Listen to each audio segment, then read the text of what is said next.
Hi viewers welcome to our channel. ప్రస్తుతం మనతో పాటు భరద్వాజ్ గారు సీనియర్ జర్నలిస్ట్ ఉన్నారు. వారితో ఒకసారి మాట్లాడదాం. నమస్కారం సార్. నమస్తే సార్, ఇవాళ మార్నింగే టాలీవుడ్ ప్రొడ్యూసర్స్ పైన ఐటీ రైట్స్ జరగడం కూడా ఒక్కసారిగా ఇండస్ట్రీని షేక్ చేయడం మనం చూస్తున్నాం సార్. దిల్ రాజు గారు అండ్ పుష్ప ప్రొడ్యూసర్స్ వీళ్ళందరి పైన కూడా ఐటీ రైట్స్ జరిగాయి. అయితే దీనిపైన కొన్ని సోషల్ మీడియాలో సెటరికల్ మీమ్స్ కూడా వచ్చేస్తున్నాయి. అంటే 2000 కోట్లు కలెక్ట్ చేసింది పుష్ప, దాని విషయంలో దాని ఇంపాక్ట్ అని కొందరు, లేదు దిల్ రాజు గారు గేమ్ చేంజర్ కు మొదటి రోజు 186 వేసుకున్నారు, దాని ఇంపాక్ట్ అయ్యి ఉండొచ్చు అని ఇలా కాస్త సెటారికల్ కూడా మీమ్స్ రన్ అవుతున్నాయి. ఇప్పటి వరకు ఏం తేలింది ఐటీ రైట్స్ లో, మరి మీరేం చెప్తారు సార్? ఐటీ రైట్స్ లో ఏం తేలినా వాళ్ళు ప్రకటించి ఉండేవాళ్ళు. ఓకే. అయితే ఇది నెమ్మదిగా చెప్తారు, ఎంత దొరికింది, ఎలా దొరికింది, ఏం నిజమా కాదా అనేది ఒకటి. అయితే ఇక్కడ గమనించాల్సింది ఏంటంటే వీళ్ళు ప్రొజెక్ట్ చేసుకున్నారు, వాళ్ళు 2000 కోట్లు అని ప్రొజెక్ట్ చేసుకున్నారు, పోస్టర్లు వేస్తున్నారు. అలాగే వీళ్ళు కూడా పోస్టర్లు వేశారు. ఇప్పుడు డాకు మహారాజ్కి 156 అని ఒక పోస్టర్ వేశారు. అలాగే సంక్రాంతికి వస్తున్నాంకి 166 అని ఒక పోస్టర్ వేశారు. అది రేపేలుండో 2000 crore క్రాస్ అయిపోతుందని అంటున్నారు. ఇలాంటి సమయంలో ఒక్కసారి ఇన్కమ్ ట్యాక్స్ వాళ్ళు వెళ్ళి ఏం చేశారు ఏమిటి అనేది చెక్ చేసుకుంటారు. అయితే ఇక్కడ గమనించాల్సిన విషయం ఏంటంటే టికెట్లు ఇదివరకట్లాగా బుకింగ్లో ఇవ్వటం లేదు. ఇప్పుడు చాలా చోట్ల కంప్యూటరైజ్డ్ బుకింగే నడుస్తోంది, ఆన్లైన్ బుకింగ్ నడుస్తోంది. కాబట్టి విజిబుల్గానే ఉంది, టికెటింగ్ వ్యవస్థ విజిబుల్గానే ఉంది.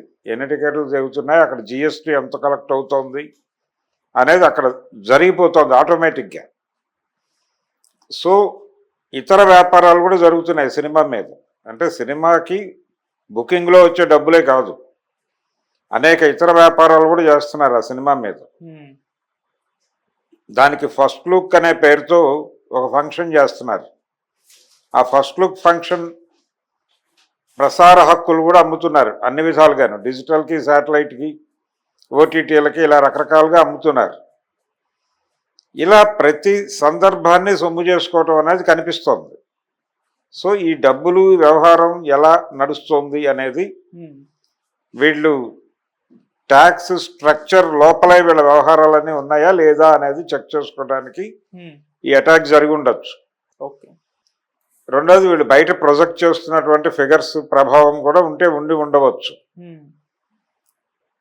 ఉన్నప్పటికీ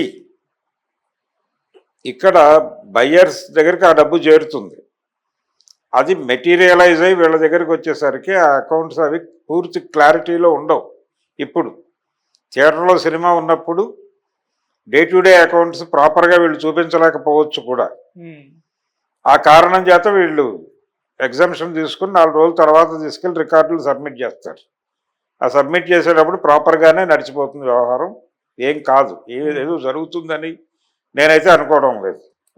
అయితే వీళ్ళు వేస్తున్నటువంటి పోస్టర్లు 2000 కోట్లు, అలాగే 200 కోట్లు, 150 కోట్లు, 160 కోట్లు అనే పోస్టర్లు వేసేటప్పుడు కింద కూడా ఒక ఇది వేయాల్సినటువంటి అవసరం ఉంది. అంటే మనకి జనరల్గా అడ్వర్టైజ్మెంట్స్ కింద కండిషన్ సప్లై అని ఉంటుంది, ఒకటి డిస్క్లైమర్. అలాంటి ఒక డిస్క్లైమర్ ఉండాలి దీనికి కూడా. అంటే అనౌన్స్మెంట్ ఇస్తున్నాం మేము అని చెప్పి, ఇది కూడా షరతులకు లోబడి అని కింద ఒకటి ఇవ్వాలి. కండిషన్ సప్లై ఇచ్చేస్తే ఈ గొడవ ఉండదు. కండిషన్ సప్లై అని ఇవ్వకపోవడం వలన ఇప్పుడు ఇన్కమ్ ట్యాక్స్ వాళ్ళు వచ్చి చూడాల్సి వచ్చింది. ఇప్పుడు పోకిరి సినిమా టైంలో కూడా ఇలాగే ప్రకటించారు. 75 ఏళ్ళ అప్పటికి చలనచిత్ర చరిత్రలో తెలుగు తెర ఎరగని రికార్డులు అనే పద్ధతిలో పేపర్ యాడ్ ఇచ్చి ఎంత కలెక్ట్ చేసిందో వీళ్ళు ఫిగర్స్ వేశారు. అప్పుడు పూరి జగన్నాథ్ ఆఫీస్ మీద కూడా ఇన్కమ్ ట్యాక్స్ వాళ్ళు రైడ్ చేశారు. ఇలా ప్రతి సందర్భంలోనూ ఒకసారి ఇన్కమ్ ట్యాక్స్ వాళ్ళు సినిమా వాళ్ళని పలకరించడం అనేది జరుగుతూనే ఉంది. ఇది కొత్త ఏం కాదు, ఇది మొదలు కాదు. గతంలో కూడా జరిగినాయి ఇలాంటివి, అంతకు ముందు కూడా. అంటే ఒక సినిమా పెద్ద హిట్ అయ్యి వాళ్ళు ఫిగర్స్ మార్కెట్లో పెట్టినప్పుడల్లా ఇలాంటి పలకరింపులు జరుగుతున్నాయి. ఇది ఆచారం.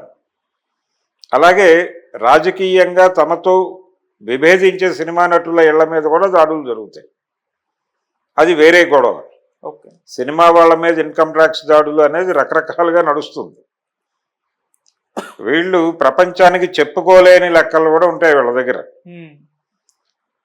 చెప్పుకోలేని లెక్కలు, చెప్పే లెక్కలు, ఇలా ప్రతి చోట కూడా 2-3 వెర్షన్స్ ఆఫ్ రికార్డ్స్ ఉంటాయి. అందులో ఒక వెర్షన్ మాత్రమే వీళ్ళకి ఇస్తారు. వీళ్ళకి ఇచ్చే వెర్షన్ని ఒకసారి ఫుల్ఫిల్ చేసి ఇచ్చేస్తారు. వీళ్ళు కొంత టైం ఇచ్చి ఉండొచ్చు. ఒక సందర్భంలో చిరంజీవి ఇంటి మీద ఇన్కమ్ ట్యాక్స్ దాడి జరిగింది. దాడి జరిగినప్పుడు అది ఫస్ట్ టైం ఆయన జీవితంలో మొదటిసారి ఇన్కమ్ ట్యాక్స్ వాళ్ళు ఇంటి మీద దాడి చేయటం. ఆ దాడి చేసినప్పుడు ఆయన చాలా సంబరపడ్డాడట. సంబరపడి తనతో సినిమాలు తీసినటువంటి కోతలరాయుడు, మొగుడు కావాలి లాంటి సినిమాలు తీసినటువంటి తమ్మారెడ్డి భరద్వాజ్ గారి దగ్గరకు వచ్చి, ఇది నా జీవితంలో చాలా హ్యాపీయెస్ట్ మూమెంట్, నేను చాలా ఎంజాయ్ చేస్తున్నాను, మనం సెలబ్రేట్ చేసుకోవాలి ఈ క్షణాన్ని అన్నాడట. ఏం జరిగింది అని అడిగితే, నా ఇంటి మీద ఐటీ వాళ్ళు వచ్చి దాడి చేశారు, నాకు చాలా ప్రౌడ్గా అనిపించింది అన్నట్టు. అదొక యాంగిల్ ఉంది. అలాగే ప్రభుత్వంలో ఉన్నటువంటి పార్టీకి వ్యతిరేకంగా పార్టీ పెడుతున్నటువంటి ఎన్టీ రామారావు గారి ఇంటి మీద కూడా ఆయన పార్టీ అనౌన్స్ చేసిన కొత్తలోనే ఐటీ అటాక్ జరిగింది మెడ్రాస్లో. సరే, కొంత డబ్బులు దొరికినాయి, ఆయన ఏదో చెప్పుకున్నాడు, బయటకు తెచ్చుకోగలిగాడు, అది వేరే గొడవ. ఇది పొలిటికల్ మోటోతో జరిగే గొడవలు. ఇప్పుడు సినిమా వాళ్ళు డ్రగ్స్ కేసుల్లో చాలాసార్లు ఇన్వాల్వ్ అయ్యారు కదా. ఎన్ని కేసుల్లో మనకి కేసు ఇలా ప్రొసీడింగ్స్ జరిగినాయి, వీళ్ళు నేరం చేశారనో చేయరనో చేయలేదనో ఏదో ఒక నిర్ధారణకు వచ్చాం అని ఓపెన్గా చెప్పిన సందర్భాలు ఎన్నున్నాయి? 1-2 తప్పలేవు. పూరి జగన్నాథ్ వాళ్ళ మీద పెట్టినటువంటి కేసులో మాత్రమే ఏమీ కనిపించలేదు, వదిలేస్తున్నామని చెప్పారు తప్ప ఏ కేసుకి ప్రొసీడింగ్స్ ఏంటో ఎవరికీ తెలియదు. ఆ కేసులు ఉన్నాయో కొట్టేశారో కూడా ఎవరికీ తెలియదు. అంటే మీడియా పట్టించుకోకపోవడం కూడా కారణం కావచ్చు, వాళ్ళు చెప్పకపోవడము కారణం కావచ్చు, నిజంగానే ఆ కేసులు పూర్తి స్థాయిలో తొలగించారేమో కూడా తెలియదు ఎవరికి. కాబట్టి ఇలా నడుస్తుంది ప్రపంచం. ఈ ఫాలో అప్ ఏమన్నా ఉంటుందా? వీళ్ళ మీద దాడులు జరిగినాయి, జరిగిన తర్వాత ఫాలో అప్ ఒకటి జరగాలి కదా. ఆ ఫాలో అప్ అనేది మనకు కనిపించడానికి డెఫినెట్గా టైం పడుతుంది. ఇది అటాక్స్కి సంబంధించినటువంటి గొడవ. ఐటీ వాళ్ళు అయితే సినిమా వీళ్ళు ఏం చేస్తున్నారు, వీటిని కూడా ప్రమోషన్కి వాడుకునే ప్రయత్నం చేస్తున్నారు. ఓకే, ఈ ఐటీ దాడుల్ని కూడా తమ సినిమాల ప్రమోషన్కి ఏదో మేరకు వాడుకునేటువంటి ప్రయత్నం కనిపిస్తుంది. మైత్రి మూవీ మేకర్స్ అయితే కాన్షియస్గా చేస్తున్నట్టుగా కనిపిస్తుంది. అది ఆ వీడియోస్ అవి మనం చూసాం సోషల్ మీడియాలో. అంటే ఇది ఇన్కమ్ ట్యాక్స్ వాళ్ళు దాడి చేసే లెవెల్ కలెక్షన్స్ వచ్చిన సినిమాగా పుష్ప 2ని వాళ్ళు ప్రమోట్ చేయడం ద్వారా ఇంకో 10 టికెట్లు థియేటర్ దగ్గర తెగేలాగా డిజైన్ చేసుకుంటున్నారేమో అని అనిపించింది. ఓకే, కాబట్టి అదొక ధోరణి కూడా ఉంది దీనిలో, ఈ ఇన్కమ్ ట్యాక్స్ వ్యవహారంలో. దిల్ రాజు గారి మీద డెఫినెట్గా దాడి జరుగుతుంది. ఎందుకంటే 3 సినిమాలకే ఆయన బ్యాక్ బోన్గా ఉన్నాడు. ఒకదానికి డిస్ట్రిబ్యూటర్గా ఉన్నాడు, 2 సినిమాలకు నిర్మాతగా ఉన్నాడు. అయితే ఆయనకు ఒక కష్టం కూడా ఉంది. ఆయన గేమ్ చేంజర్ విపరీతంగా ఇబ్బంది పెట్టిన పరిస్థితి. ఇప్పుడు ఈ సినిమా నుంచి, ఈ సినిమాలో వచ్చేటువంటి షేర్ నుంచి ఆయన కొంత గట్టెక్కాల్సినటువంటి అవసరం ఉంది. అంటే దీన్ని మించి పెద్ద సక్సెస్ అవ్వాలి ఆ సినిమా. డాకు మహారాజును మించి వెళ్ళాలి. ఆల్రెడీ క్రాస్ అయింది 10 కోట్ల తేడాలో నడుస్తోంది వ్యాపారం. ఇది పెరిగితే, ఈ గ్యాప్ ఇంకా పెరిగితే ఫైనల్ విజేత సంక్రాంతికి వస్తున్నామని చెప్పాలి వెంకటేష్ గారు.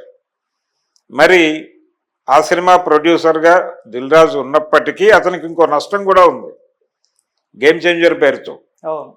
ఇది బ్యాలెన్స్ అయిపోయింది అనుకోవచ్చు. ఇక్కడ బయ్యర్స్ డబ్బులే ఉంటాయి, ప్రొడ్యూసర్కి డబ్బులు ఇచ్చి రోజువారీ డబ్బులు తీసుకెళ్ళి ఇంట్లో పెట్టుకునే పరిస్థితి కాదు. అది ఒకప్పుడు ఉండేది. ఇప్పుడు బయ్యర్స్ వ్యవస్థ. దాంతో వీళ్ళని నేరం చేశారని నిరూపించడం కష్టమవుతుంది. అందుకని ఈ దాడుల ప్రభావం ఏమి ఉండదు, కానీ దీన్ని ప్రచారానికి వాడుకుంటున్నారు. ఓకే, సినిమా ప్రమోషన్కి వాడేసుకుంటున్నారు హ్యాపీగా. వాళ్ళు హ్యాపీగానే ఉన్నారు, దాడి చేసిన వాళ్ళు హ్యాపీగానే ఉన్నారు. ప్రపంచం కూడా ఒకటేదో జరిగింది